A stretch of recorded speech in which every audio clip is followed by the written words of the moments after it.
तो नमस्कार, मैं हूं बजरंगी लाल। आप देख रहे हैं बजरंगी लाल यूपीपीसीएल चैनल। इससे पहले की क्लासों में हमने प्रेरक और संधारित्र चैप्टर कर लिए थे, तो आज की क्लास में करेंगे हम मैग्नेट्स चैप्टर, जिसका हिंदी तर्जुमा है चुंबक तत्व। तो चलिए शुरू करते हैं। सामान्य परिचय देखते हैं। सामान्य परिचय में है किसी चालक में उत्पन्न विद्युत वाहक बल की दिशा को ज्ञात करने के लिए फ्लेमिंग के दाएं हाथ के नियम का प्रयोग किया जाता है। तो अगर ये प्रश्न बने कि किसी चालक में उत्पन्न विद्युत वाहक बल को ज्ञात करने के लिए फ्लेमिंग के कौन से नियम का प्रयोग किया जाता है, तो ध्यान रखेंगे फ्लेमिंग के दाएं हाथ का नियम। विद्युत परिपथ में धारा घनत्व की इकाई एम्पियर पर मीटर स्क्वायर तथा चुंबकीय परिपथ में फ्लक्स घनत्व की इकाई वेबर पर मीटर स्क्वायर है। देखो, मीटर स्क्वायर ही रहना है। धारा घनत्व वाले में एम्पियर हो जाएगा और फ्लक्स घनत्व वाले में वेबर हो जाएगा। ठीक है। आरस्टेड के प्रयोगों द्वारा ये स्पष्ट हुआ कि विद्युत धारा अथवा गतिमान आवेश अपने चारों ओर चुंबकीय क्षेत्र उत्पन्न करते हैं। विद्युत परिपथ में चालकता, जिसको हम कंडक्टेंस कहते हैं, 1/, प्रतिरोध होती है, और चुंबकीय परिपथ में चुंबकशीलता, जिसको हम परमिनेंस कहते हैं, वह 1/रिलक्टेंस होती है। तो यहाँ से ये हमको मालूम हुआ कि कंडक्टेंस के समानुपाती होती है परमिनेंस और प्रतिरोध के समानुपाती होता है रिलक्टेंस। विद्युत परिपथ में धारा को एम्पियर तथा चुंबकीय परिपथ में फ्लक्स को वेबर से मापा जाता है। तो जिस प्रकार विद्युत परिपथ में क्या होता है, धारा का मात्रक एम्पियर होता है, ठीक उसी प्रकार चुंबकीय परिपथ में क्या होता है, फ्लक्स, और फ्लक्स का मात्रक क्या होता है, वेबर। किसी भारी वस्तु को उठाने के लिए क्रेन में विद्युत चुंबक का प्रयोग किया जाता है। जैसे अगर कोई भारी वस्तु उठाई जानी है, तो वहां पर क्रेन में कौन सी चुंबक का प्रयोग किया जाता है, ये कई बार प्रश्न बनेगा, तो इसका आप उत्तर देंगे कि विद्युत चुंबक। विभिन्न धात्विक पदार्थों को अपनी ओर आकर्षित करने का गुण क्या कहलाता है, तो ये चुंबक तत्व कहलाता है। चुंबक का रासायनिक सूत्र क्या है, Fe3O4।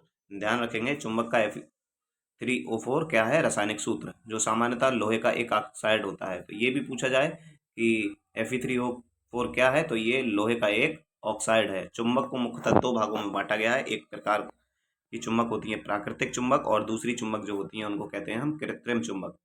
स्थायी चुंबक को स्टील या स्टील की मिश्र धातु से बनाया जाता है, और इस प्रकार के चुंबकों में चुंबकीय गुण अत्यधिक होते हैं। तो जो स्थायी चुंबक होती हैं, परमानेंट मैग्नेट होती हैं, उनमें चुंबकीय गुण कैसे होते हैं, अधिक होते हैं, और इनको बनाया किससे जाता है, तो स्टील की मिश्र धातु से।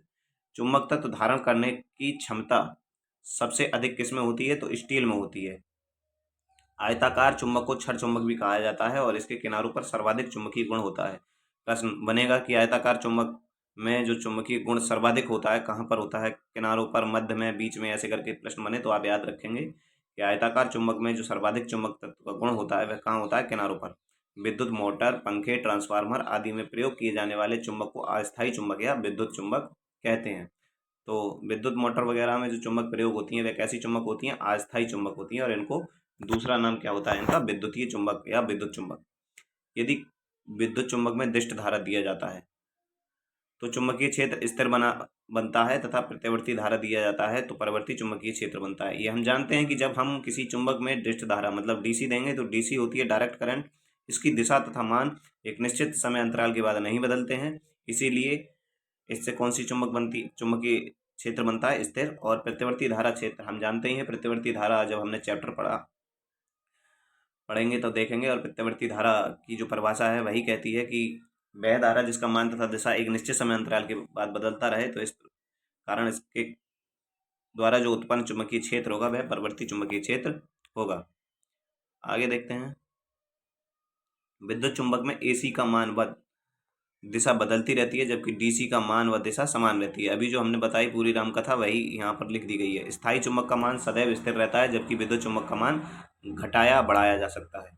यदि चुंबक को गर्म कर दिया जाए या फिर हथौड़े से पीटा जाए, तो इसका चुंबकीय गुण नष्ट हो जाएगा। तो प्रश्न बनेगा कि चुंबक का चुंबकीय गुण जो है किस प्रकार नष्ट किया जाता है। तो इसमें एक चीज और ऐड कर लीजिएगा कि ऊपर से छोड़ेंगे जमीन पर बार बार पटकेंगे, इससे भी उसका चुंबकीय गुण नष्ट हो जाएगा, और हथौड़े से पीटने से भी उसका चुंबकीय गुण नष्ट हो जाता है। किसी चुंबक में चुंबकीय फ्लक्स के मार्ग को चुंबकीय परिपथ कहते हैं। ठीक है। तो किसी चुंबक में जो चुंबकीय फ्लक्स के मार्ग को कहा जाता है वह क्या कहना है, चुंबकीय परिपथ, मैग्नेटिक सर्किट।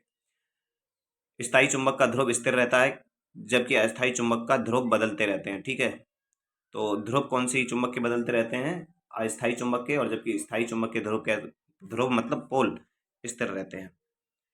धारा की दिशा परिवर्तित करके अस्थायी चुंबक के ध्रुव को परिवर्तित किया जा सकता है।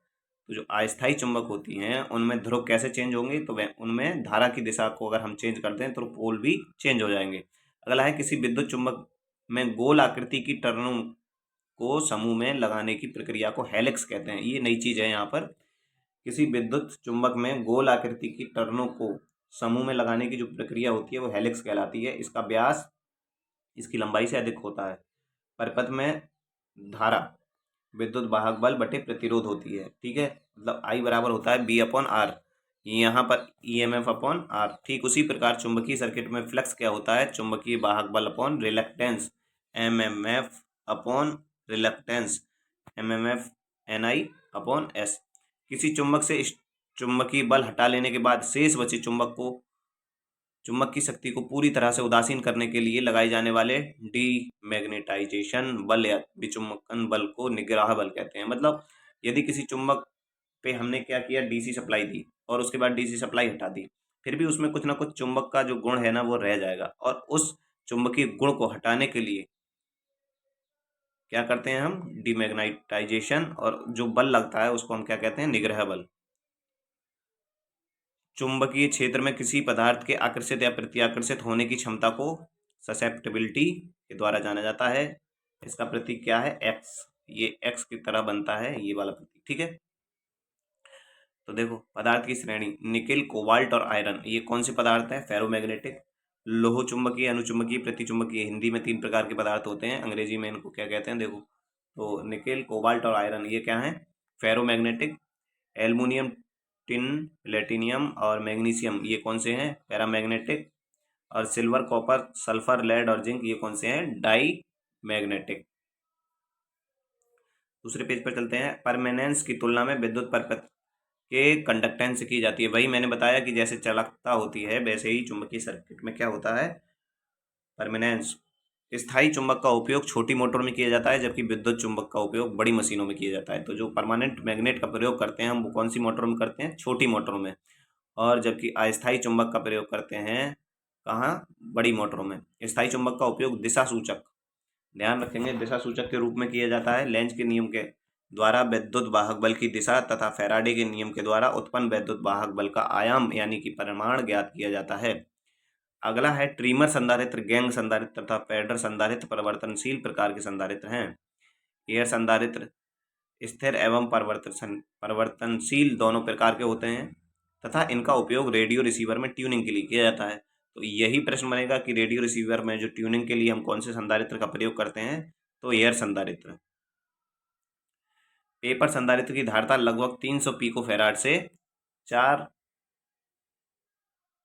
माइक्रोफैराड, और सिरेमिक संधारित्र की जो धारिता होती है 10 पिकोफैराड से 100 माइक्रोफैराड तक, तथा प्लास्टिक फिल्म संधारित्र की धारिता 1 नैनोफैराड से 30 नैनोफैराड तक होती है। यदि चुंबक को स्वतंत्रता पूर्वक लटका दिया जाए, ये प्रश्न बनेगा, देखो यदि हम चुंबक को स्वतंत्रता पूर्वक लटका दें तो ये सदैव उत्तर दक्षिण दिशा में ठहरती है। कहाँ ठहरती है, उत्तर दक्षिण में। उत्तर दिशा को उत्तर ध्रुव तथा दक्षिण जो सिरा होता है उसको क्या कहते हैं, दक्षिणी ध्रुव। चुंबकीय फ्लक्स की इकाई क्या होती है, वेबर होती है। देखो फ्लक्स को हम फाई से प्रदर्शित करते हैं, B/A। ठीक है, फाई बराबर क्या होता है, NI/S MMF upon reluctance. Paramagnetic material जैसे एल्युमिनियम, ऑक्सीजन, प्लेटिनियम आदि हैं। लोह चुंबकीय पदार्थ जिनको हम फेरोमैग्नेटिक कहते हैं, वही मैंने बताया था अभी थोड़ी देर पहले, हिंदी बताना भूल गया। लोह चुंबकीय पदार्थ जिनको हम फेरोमैग्नेटिक कहते हैं, जैसे लोहा, निकेल, मैग्नेटाइट, कोबाल्ट आदि। प्रतिचुंबकीय पदार्थ जिनको हम डाई मैग्नेटिक कहते हैं, जैसे हीरा, नमक, तांबा, चांदी आदि। हवा एक अनुचुंबकीय पदार्थ होता है, ये आप याद रखेंगे। हवा कैसा पदार्थ है, तो हवा एक अनुचुंबकीय पदार्थ है। रिले में कौन सी विद्युत मतलब कौन सी चुंबक का प्रयोग किया जाता है, जो रिले प्रयोग करते हैं हम, रिले में विद्युत चुंबक का प्रयोग किया जाता है। रिलक्टेंस का प्रतीक S है, और इसका सूत्र क्या है, सूत्र आप याद कर लीजिए, S बराबर L म्यू0 म्यू आर ए, या S बराबर L अपॉन म्यू ए। अगला है विद्युत वाहक बल की दिशा ज्ञात करने के लिए लेंज के नियम का प्रयोग किया जाता है। किसके नियम का प्रयोग किया जाता है, लेंज के नियम का। मोटर को स्टार्ट करने के लिए कौन सा कैपेसिटर प्रयोग करते हैं, पेपर कैपेसिटर। विद्युत धारा अथवा गतिमान आवेश अपने चारों ओर चुंबकीय क्षेत्र उत्पन्न करता है। अगला देखेंगे बायो सेवार्ट नियम। यदि चालक निर्वात अथवा वायु में स्थित हो, बायो सेवार्ट का जो नियम है, यदि चालक निर्वात में हो या वायु में हो तो इस संबंध में चालक से r दूरी पर चुंबकीय क्षेत्र को निम्न द्वारा प्रदर्शित किया जाता है। ये बायो सेवार्ट के नियम का स्टेटमेंट है। डेल्टा बी बराबर mu nought upon 4 pi I delta L sine phi upon R square. ये सूत्र आप लिख लीजिएगा, ज़्यादा इंपॉर्टेंट सूत्र है। उसके बाद निर्वात की चुंबकशीलता म्यू नॉट तथा निर्वात की विद्युतशीलता एप्सिलॉन नॉट में संबंध C बराबर 1/√μ नॉट एप्सिलॉन नॉट होता है। विद्युत चुंबक में एम्पियर का परिपथीय नियम स्थिर वैद्युतीय में गॉस के नियम के समान होता है।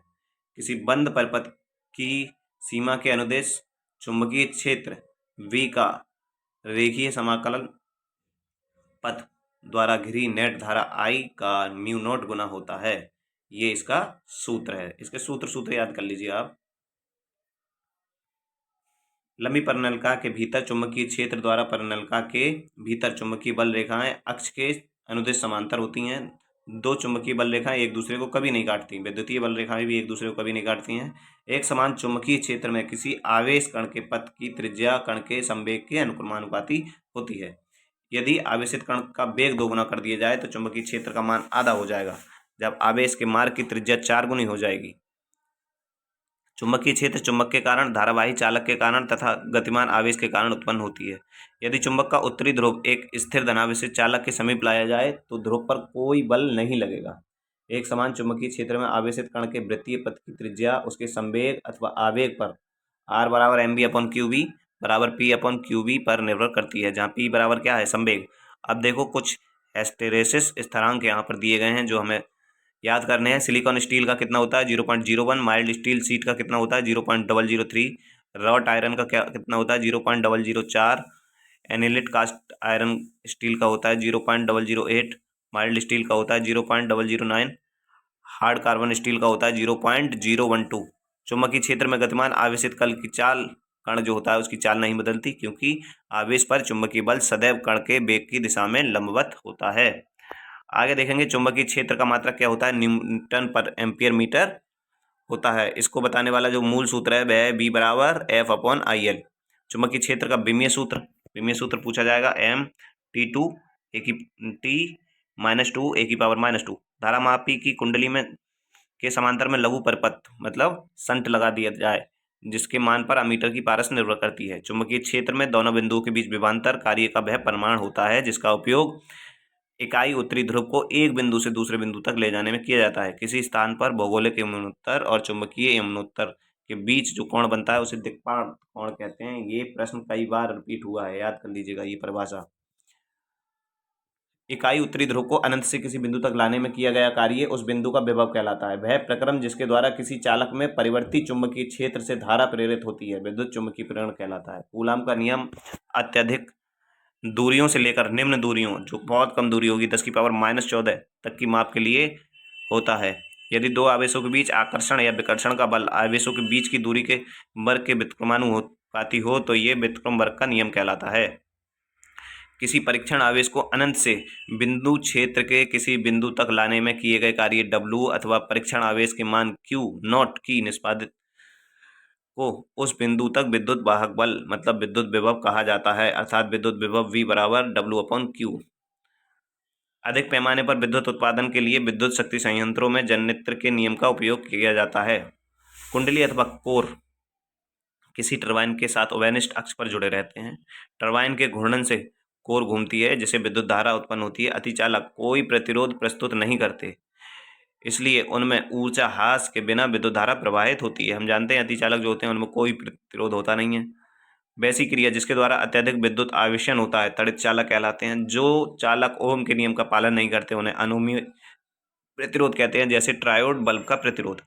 मुख्य शक्ति संयंत्रों में उत्पादित होने वाली विद्युत की धारा प्रतिवर्ती धारा कहलाती है, जिसकी वोल्टता 11 किलोवाट मतलब 11,000 या इससे अधिक होती है। माइक्रोफोन विद्युत चुम्बकीय प्रेरण के सिद्धांत पर आधारित है। चैप्टर की थ्योरी खत्म हो चुकी है। माइक्रोफोन के द्वारा ध्वनि ऊर्जा को काय में बदला जाता है, विद्युत ऊर्जा में। कई बार यही प्रश्न बनेगा। अर्धचालक की विद्युत चालकता सुचालक पदार्थ की चालकता से कम और कुचालक पदार्थ की चालकता से अधिक होती है। अब देखो चुंबकीय तथा विद्युत परिपथ में समानता, इससे कई प्रश्न बनते हैं। जिस प्रकार चुंबकीय परिपथ में फ्लक्स होता है, ठीक उसी प्रकार विद्युतीय परिपथ में धारा होती है। तो फ्लक्स बराबर होता है चुंबकीय वाहक बल एमएमएफ अपॉन प्रतिष्ठम, वैसे ही धारा होती है ईएमएफ अपॉन प्रतिरोध। चुंबकीय वाहक बल ईएमएफ बराबर क्या, विद्युत वाहक बल फ्लक्स वेबर के जैसा क्या होता है, फ्लक्स का मात्रक वेबर, ठीक वैसे ही धारा का मात्रक एम्पियर। प्रति स्तंभ चुंबकीय सर्किट का प्रतिरोध होता है, ठीक है, जिसका सूत्र होता है एस बराबर एल म्यू ए, और प्रतिरोध का तो होता ही है आर बराबर रो बाई ए।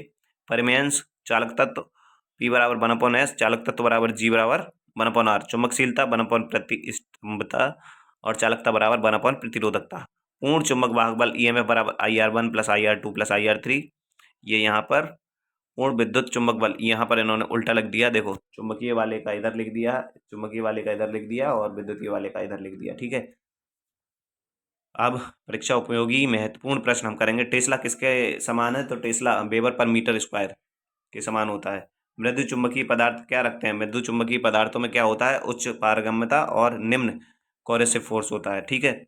अगला देखो, फैराडे के विद्युत चुंबकीय प्रेरण के नियम के अनुसार एक चालक में ईएमएफ प्रेरित होता है जब ये क्या करता है, चुंबकीय क्षेत्र को काटता है। क्या करता है, चुंबकीय क्षेत्र को काटता है।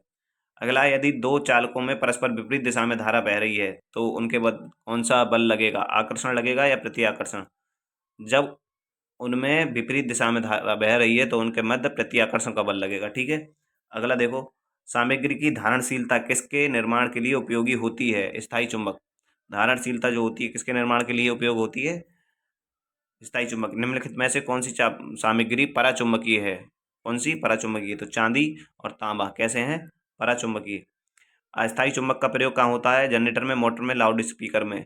तो ए और सी, ए और सी। 7 नंबर प्रश्न।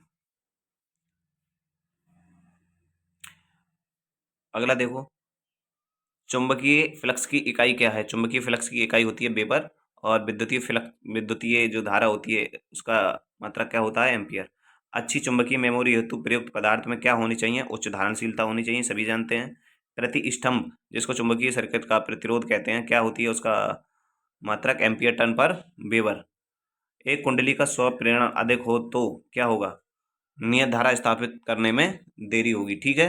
अगला देखो, 12 नंबर, चुंबकीय क्षेत्र में चुंबकीय बल के अनुपात को किसके रूप में जाना जाता है, तो इसको जाना जाता है ससेप्टिबिलिटी के रूप में। किसके रूप में, ससेप्टिबिलिटी। अगला देखो, आपेक्षिक पारगम्यता की इकाई क्या होती है, आपेक्षिक अगर किसी शब्द के आगे लगा हो तो उसकी विमा कोई नहीं होती, इकाई कोई नहीं होती है। अनुचुंबकीय पदार्थ की आपेक्षिक पारगम्यता कितनी होती है, एक से थोड़ा अधिक होती है, जो अनुचुंबकीय पदार्थ होते हैं उनकी। बाएं हाथ के नियम में तर्जनी उंगली हमेशा क्या बताती है, तो चुंबकीय क्षेत्र बताती है। बाएं हाथ का जो नियम है उसमें तर्जनी उंगली क्या बताती है, चुंबकीय क्षेत्र। अब देखो, एक विद्युत चुंबक में 50 फेरे हैं, न्यूमेरिकल प्रश्न है, यहाँ डेटा देख के और इससे कर लेंगे। एन बराबर दिया है 50, आई बराबर 1 एम्पियर, एल बराबर 200 mm, और इसको मीटर में जब बदल लेंगे उसके बाद चुंबकीय क्षेत्र की तीव्रता कैसी राशि है, तो सदिश राशि है। कोई विद्युत क्षेत्र रेखा समविभव सतह रखते हैं हमेशा 90 अंश पर। एक धारा प्रवाह वाले चालक जो चुंबकीय क्षेत्र के समानांतर बल महसूस करता है तो बल का मान कितना होगा, 0 होगा। किन यंत्रों से स्थैथिल हानियां शून्य होती हैं, तो स्थैथिल हानियां पीएमएमसी जो यंत्र होते हैं, परमानेंट मैग्नेट मूविंग कॉइल में स्थैथिल हानियां कैसी होती हैं, शून्य होती हैं। प्रेरित विद्युत वाहक बल की दिशा कौन से नियम से ज्ञात की जाती है, लेंज के नियम और फ्लेमिंग के दाहिने हाथ के नियम, दोनों नियमों से। अगला है, कौन सा नियम ऊर्जा संरक्षण के नियम के का एक परिमाण है, तो लेंज का नियम। निम्न में से चुंबक कितने प्रकार के होते हैं, सब जानते हैं, 2 प्रकार के, प्राकृतिक चुंबक और कृत्रिम चुंबक। गैंग संधारित्र में स्थिर भाग को निम्न में से किस नाम से जाना जाता है, तो स्टेटर, ठीक।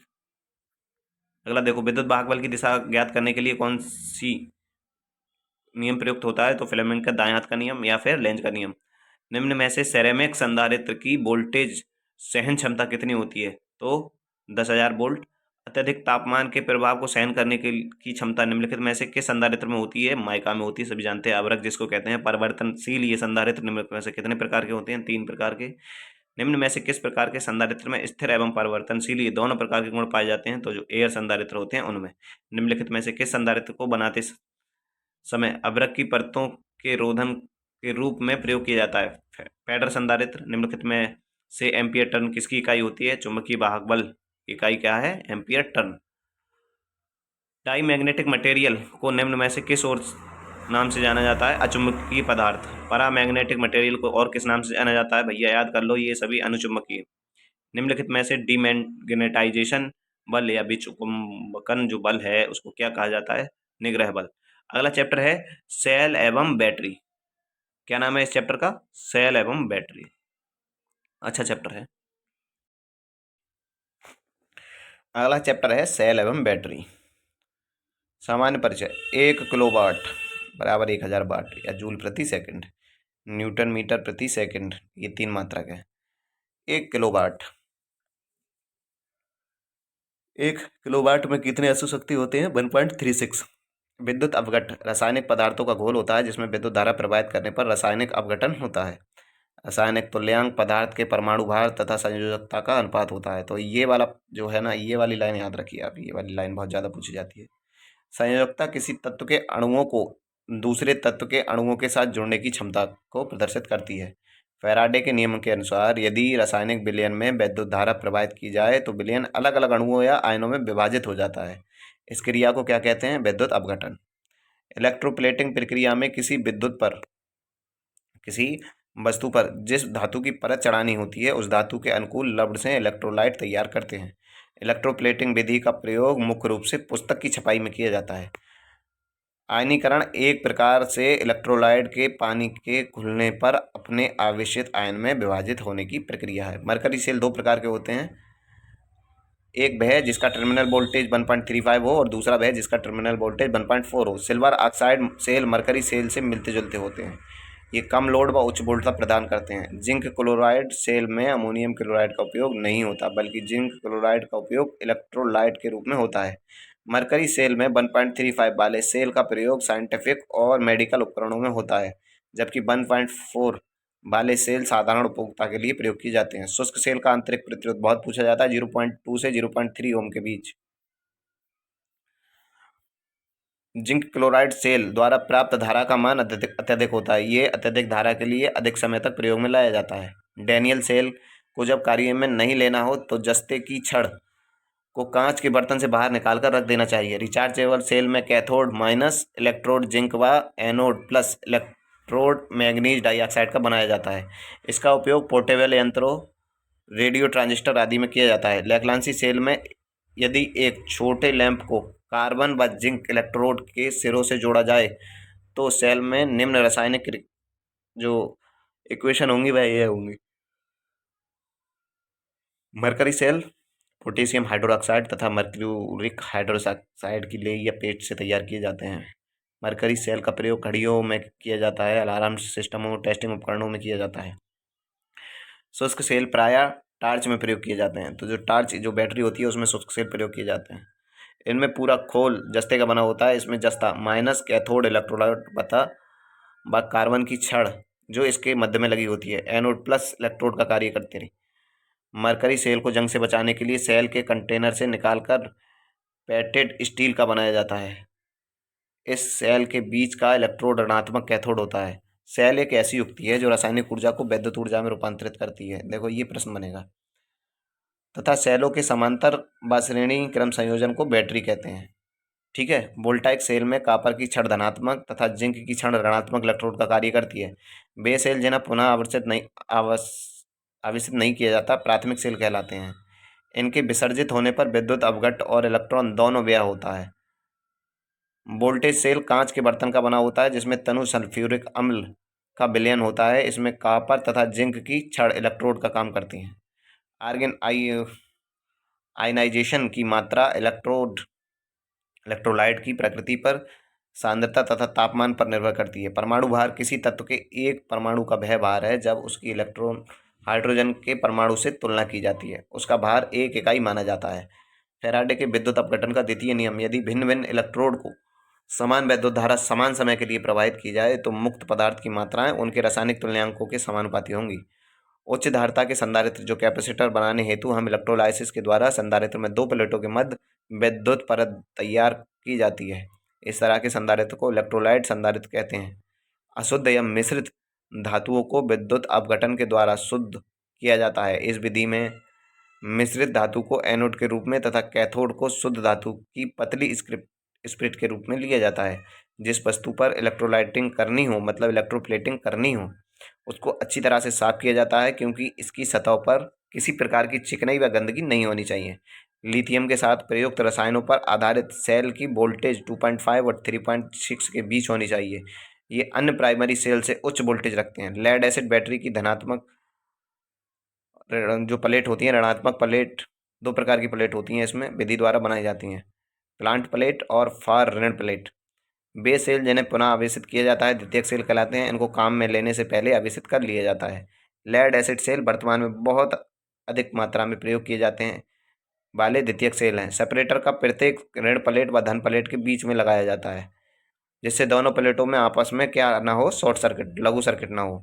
सीलिंग कंपाउंड बुटीमन यौगिक का बना होता है। इसका उपयोग बैटरी के कवर को जोड़े जोड़ों को अम्ल टाइट बनाने में किया जाता है, जिससे ये जोड़ लीक प्रूफ बनाते हैं। इलेक्ट्रोलाइट का जो तापमान होता है कितना होता है, 27 डिग्री सेंटीग्रेड व अपेक्षित घनत्व 1250 प्लस माइनस 0.010 होता है। निरावेशन के समय जो इक्वेशन बनती है वह कौन सी बनती है, ये बनती है, तो आप इसको याद कर लेंगे।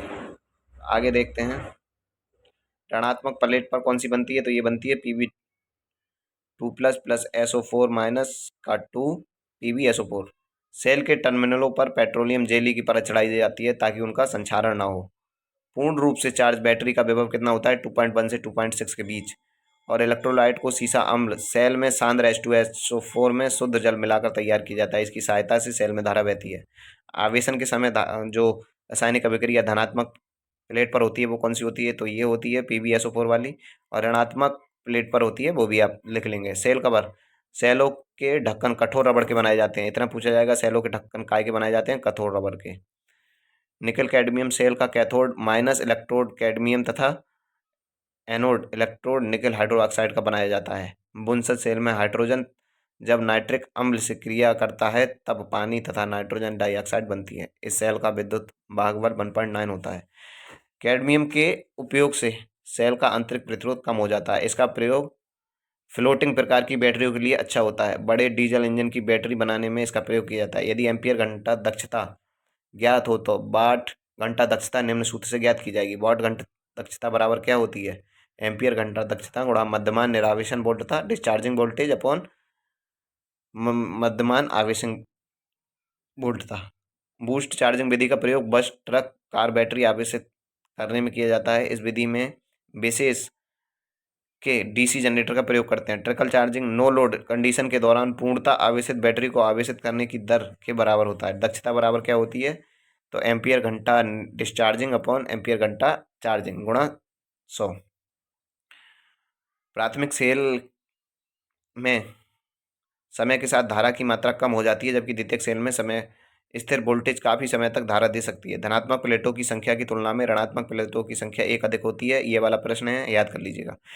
इलेक्ट्रोलाइट पोटेशियम हाइड्रोक्साइड का घोल होता है। इसमें सेल की दक्षता बढ़ाने के लिए 21% KOH मिलाया जाता है। क्या मिलाया जाता है, KOH। प्राथमिक सेल का विद्युत वाहक बल कम होता है, जबकि द्वितीयक सेल का विद्युत वाहक बल अधिक होता है। प्राथमिक सेलों को पुनः आवेशित नहीं किया जा सकता, जबकि द्वितीयक सेलों को पुनः आवेशित किया जा सकता है। स्थिर धारा विधि का प्रयोग अधिक संख्या पर बैटरी को स्थिर धारा आवेशित करने हेतु किया जाता है। निकेल आयरन या एडिशन सेल को क्षारीय सेल भी कहा जाता है। लेड एसिड सेल की तरह ये भी द्वितीयक सेल होते हैं। एक्टिफायर रेक्टिफायर विधि का उपयोग AC धारा को DC धारा विधि में बदलने के लिए किया जाता है, क्योंकि DC स्रोत की आवश्यकता बैटरी को आवेशित करने के लिए होती है। जब अनेक सेलों को श्रेणी या समांतर क्रम में जोड़ लेते हैं तो ये सेलों का प्राप्त समूह मिश्रित समूह कहलाता है।